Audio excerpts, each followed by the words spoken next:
ఏడుకొండలవాడ వెంకటరమణ గోవింద గోవింద ఏడుకొండలవాడ వెంకటరమణ గోవింద గోవింద ఏడుకొండలవాడ వెంకటరమణ గోవింద గోవింద. கோகுலாஷ்டமி கிருஷ்ணன் பிறந்த தினம். கம்சன்ற மிகப்பெரிய அரக்கனை அழிக்கிறதுக்காக பெருமாள் எடுத்த அவதாரத்தில் ஒன்று தான் கிருஷ்ணன். வாசுதேவர் தேவகி தம்பதியருக்கு 8வது குழந்தையா பிறந்தார் கிருஷ்ணர். ஆக்சுவலாக தேவகி கம்சனோட தங்கச்சி. வாசுதேவருக்கும் தேவகிக்கும் கல்யாணம் முடிச்சு வச்சு அவர் தேரில் கூட்டு வந்துட்டு இருக்கும்போது வானத்தில் வந்த ஒரு அசரீரி உன் தங்கச்சியோட 8வது குழந்தைனால தான் உனக்கு மரணம்னு சொல்லிடுறான். உடனே அவனுக்குள்ளே இருந்த அந்த அரக்க புத்தி வேலை செஞ்சு அவங்க 2 பேர்த்தையும் கொண்டு போய் சிறையில் வச்சிடறான். அவங்களுக்கு பிறக்கிற 7 குழந்தைய அவன் கொள்றான். 8வது குழந்தையும் பிறக்கட்டும் கொல்லலான்னு வெயிட் பண்ணிட்டு இருக்கான். 8வது குழந்தையா கிருஷ்ணர் பிறக்கிறாரு. அவங்க அப்பாவான வாசுதேவர் அவரை எடுத்துட்டு போய் கோகுலத்தில் இருக்கக்கூடிய யசோதை நந்தகோபர் தம்பதியிட்ட கொடுத்துட்றாங்க. அவர் வளர்ந்து எப்படி கம்சனை அழிச்சாருன்றதான் வரலாறு. அப்படிப்பட்ட கிருஷ்ணன் இன்னைக்கு பிறந்த தினம். அனைவருக்கும் கோகுலாஷ்டமி நல்வாழ்த்துக்கள்.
சங்கீர்த்தனம் ஆண்டாள் திருவடிகளே சரணம். ஆனந்த பத்மநாப சுவாமிக்கு, ஸ்ரீ வில்லிபுத்தூர் நாச்சியாருக்கு, ஸ்ரீ பாமா ருக்மி சமேத நவநீத கிருஷ்ண பெருமாளுக்கு, ஸ்ரீ ஆஞ்சநேயருக்கு, ஸ்ரீ கருடாழ்வாருக்கு சர்வத்திர கோவிந்தநாம சங்கீர்த்தனம். கோவிந்தா கோவிந்தா.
சிறுத்தவரை பற்றி வாங்க குடலைக்கு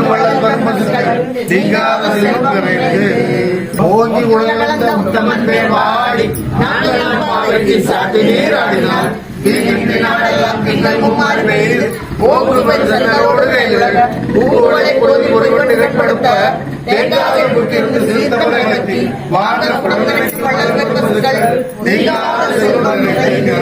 எத்தனையோ நாமங்கள் பெருமாளுக்கு இருந்தாலும் அதில் கோவிந்த நாமமே அவனுக்கு மிகவும் விருப்பமானது. கோவிந்த நாமத்திற்கு பலவித அர்த்தங்கள் உண்டு. கோ என்றால் பூமி, விந்தன் என்றால் மீட்டவன். பூமியை வராக அவதாரம் எடுத்து மீட்டவன் கோவிந்தன். கோ என்றால் பசுவினம், விந்தன் என்றால் காப்பாற்றியவன்.